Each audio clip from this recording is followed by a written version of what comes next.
수요일 새벽기도 나오신 성도님들을 예수님의 이름으로 환영하고 축복합니다. 오늘 하나님 말씀은 시기로 놓친 축복이라는 제목으로 사도행전 17장 1절부터 15절 말씀을 전하도록 하겠습니다. 그들이 암비볼리아와 아볼로니아로 다녀가 데살로니카에 이르니 거기 유대인의 회당이 있는지라 바울이 자기의 관례대로 그들에게 들어가서 새 안식일에 성경을 가지고 강론하며 그 뜻을 풀어 그리스도가 해를 받고 죽은 자 가운데서 다시 살아나야 할 것을 증언하고 이르되 내가 너희에게 전하는 이 예수가 곧 그리스도라 하니 그 중에 어떤 사람 곧 경건한 헬라인의 큰 무리와 적지 않은 귀부인도 권함을 받고 바울과 실라를 따르나 그러나 유대인들은 시기하여 저자의 어떤 불량한 사람들을 데리고 떼를 지어 성을 소동하게 하여 야손의 집에 침입하여 그들을 백성에게서 끌어내려고 찾았으나 발견하지 못하매 야손과 및 형제들을 끌고 읍장들 앞에 가서 소리질러 이르되 천하를 어지럽게 하던 이 사람들이 여기도 이르매 야손이 그들을 맞아들였도다. 이 사람들이 다 가이사의 명을 거역하여 말하되 다른 임금 곧 예수라 하는 이가 있다 하더이다 하니 무리가 읍장들이 이 말을 듣고 소동하여 야손과 그 나머지 사람들에게 보석금을 받고 놓아주니라. 밤에 형제들이 곧 바울과 실라를 베레아로 보내니 그들이 이르러 유대인의 회당에 들어가니라. 베레아에 있는 사람들은 데살로니카에 있는 사람들보다 다 너그러워 간절한 마음으로 말씀을 받고 이것이 그러한가 하여 날마다 성경을 상고하므로 그 중에 믿는 사람이 많고 또 헬라의 귀부인과 남자가 적지 아니하나 데살로니카에 있는 유대인들은 바울이 하나님의 말씀을 베레아에서도 전하는 줄을 알고 거기도 가서 무리를 움직여 소동하게 하거늘 형제들이 곧 바울을 내보내어 바다까지 가게 하되 실라와 디모데는 아직 거기 머물더라. 바울을 인도하는 사람들이 그를 데리고 아덴까지 이르러 그에게서 실라와 디모데를 자기에게로 속히 오게 하라는 명령을 받고 떠나니라. 아멘. 사도 바울께서는 빌립보를 떠나서 이제 유럽의 두 번째 선교지인 데살로니카에 이릅니다. 이 데살로니카는 이 소동, 사도 바울이 당했던 그 봉변으로 정말 유명하죠. 그게 바로 오늘 말씀 내용입니다. 사도 바울은 항상 새로운 곳에 가면은 유대인의 회당을 찾았습니다.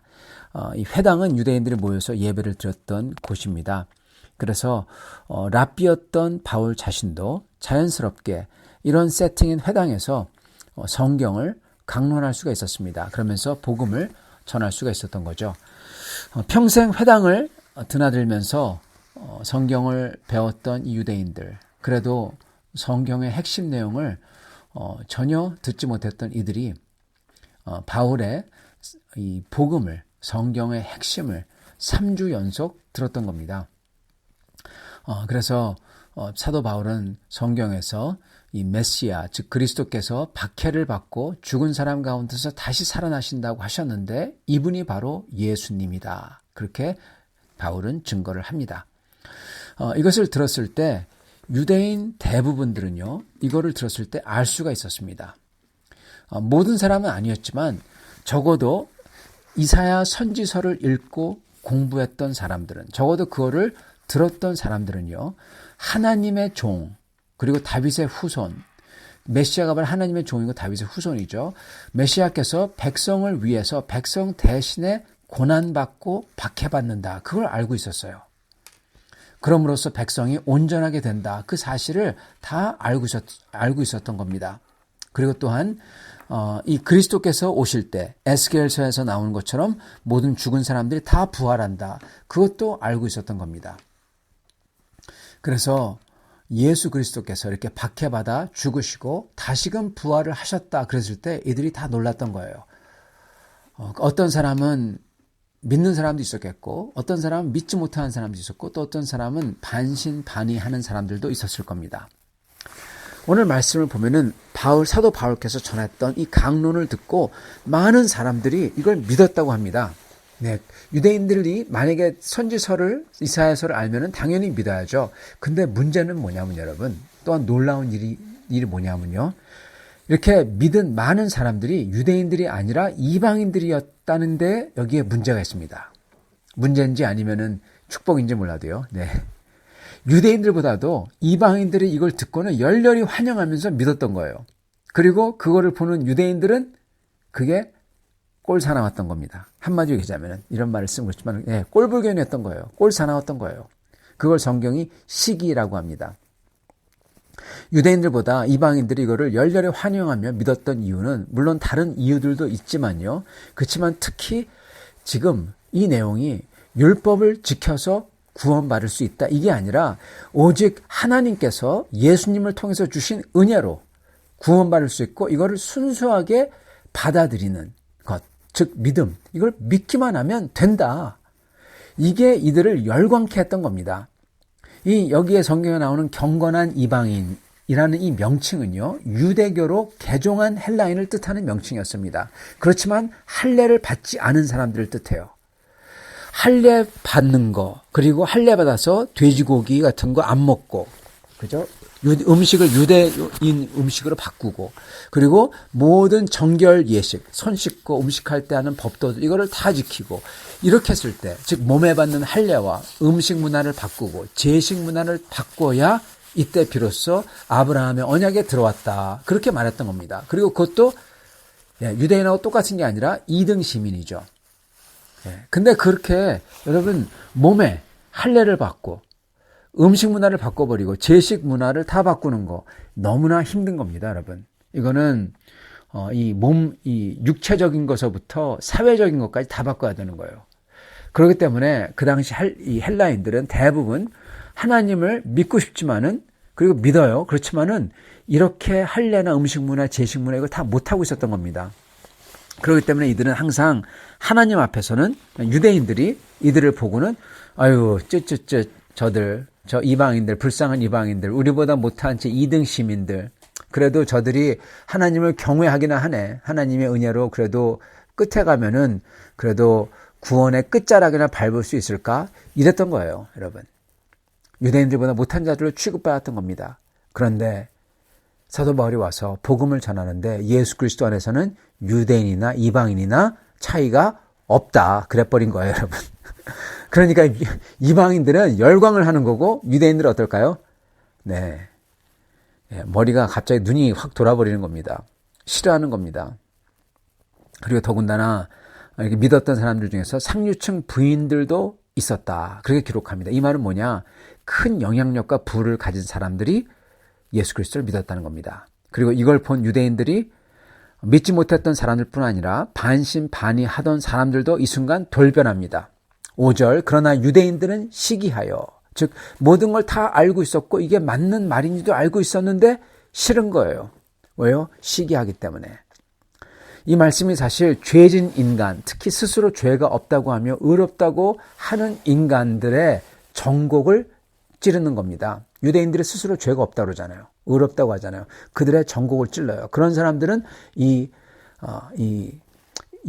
시기, 즉 이 hypocrisy 뭡니까? 이 겉으로 그런 척하지만 안 그러한 시기로 가득한 거예요, 여러분. 유대인들은 이 이방인들을 시기했던 겁니다. 그렇기 때문에 이들은 믿고 싶은데 갑자기 이방인들이 이걸 너무나 좋아하니까 믿고 싶어도 안 믿는다는 거예요. 여러분 왜 이런 거 있잖아요. 내가 뭘 하려고 그래요. 근데 갑자기 옆에서 나의 경쟁자 또는 내 대적이 그걸 막 하면서 그게 좋다고 막 말합니다. 여러분 그러면 여러분 어떻게 하시죠?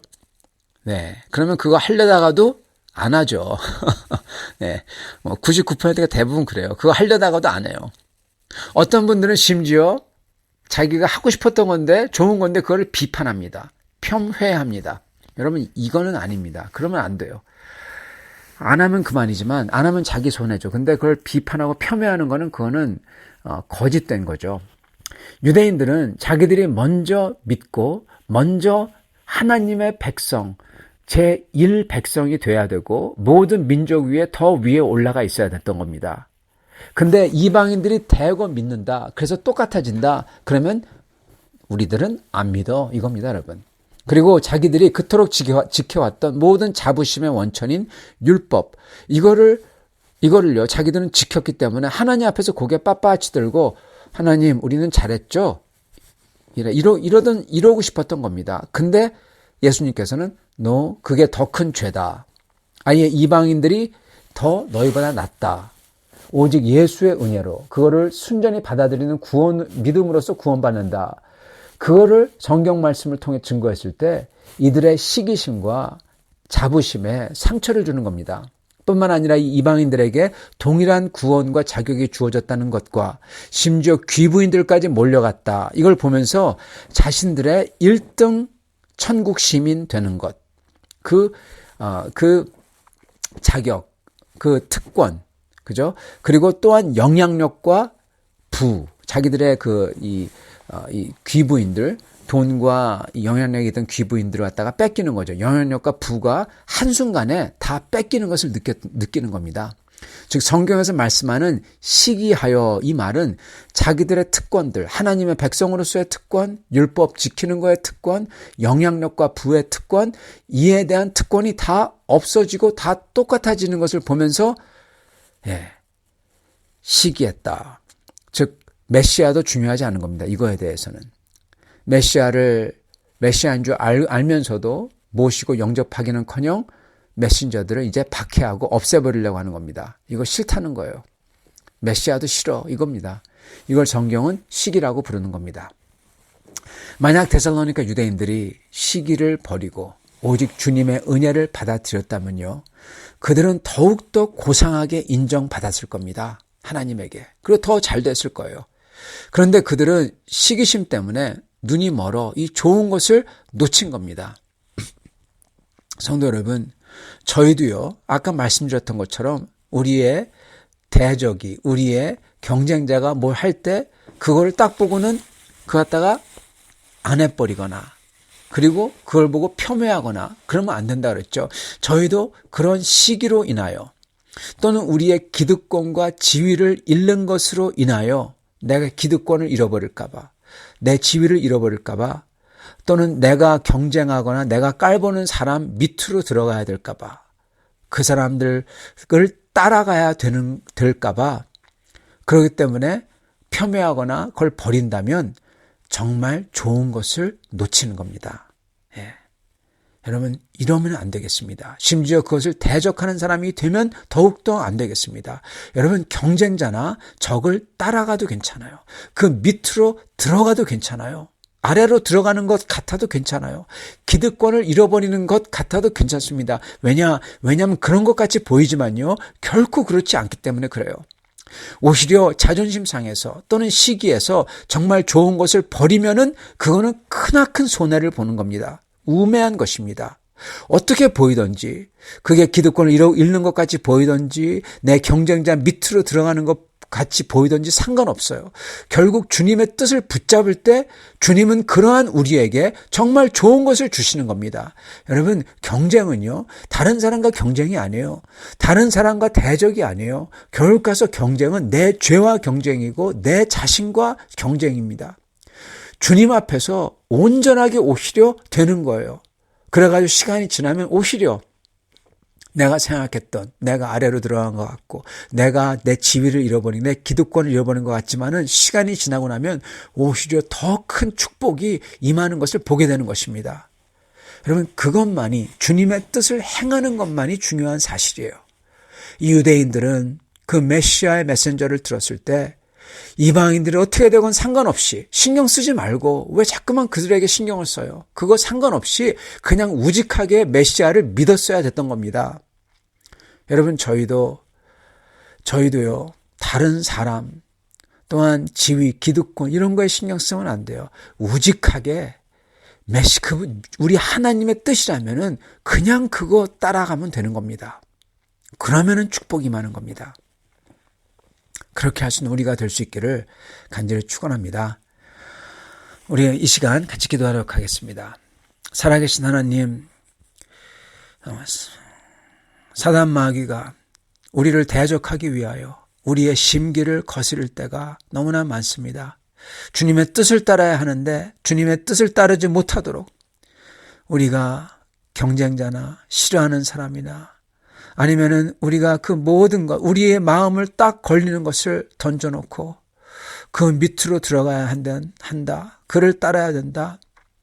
마치 우리의 기득권과 우리의 자존심을 내려놔야 되는 것 같이 그렇게 저희에게 보여줍니다. 주님, 그러나 그럼에도 불구하고 자존심을 내려놓는 것 같고 기득권을 버리는 것 같고 그리고 내가 다른 사람 밑으로 아래로 내려가는 것 같더라도 그게 만약 주님의 뜻이라면 그걸 붙잡을 수 있는 우리가 될 수 있도록 만들어 주시옵소서. 주여, 저희가 주님의 뜻을 붙들 때, 저희가 주님의 뜻을 따라서 순종하며 우리 주 메시아 예수 그리스도를 받아들일 때, 우리 주님의 뜻을 모시고 그것을 따를 때 주님, 나중에 어느 순간 주님의 은혜와 축복이 저에게 더욱더 크게 임할 줄 믿습니다. 내가 생각했고 바랬던 것, 그 모든 것, 내가 잃어버릴까 봐 두려웠던 그 모든 것, 그것을 다 상쇄하고도 남을 만큼 주님께서 우리를 축복해 주실 줄 믿습니다. 하나님 아버지, 오직 주님의 뜻을 볼 수 있게 도와주시고 사단 마귀의 게임에 빠져 눈이 가리지 아니하도록, 시기에 눈이 어두워지지 아니하도록, 저에게 손의 눈이 어두워지지 아니하도록, 미움의 눈이 어두워지지 아니하도록 주여, 주님께서 저의 눈을 뜨게 해주시고 다른 것은 옆으로 치워놓고 오직 주님의 뜻만을 바라보며 거기에 눈이 띄어 주님의 뜻만을 쫓아가는 저희 되도록 축복하여 주시옵소서. 예수 그리스도를 받들어 기도드리옵나이다. 아멘.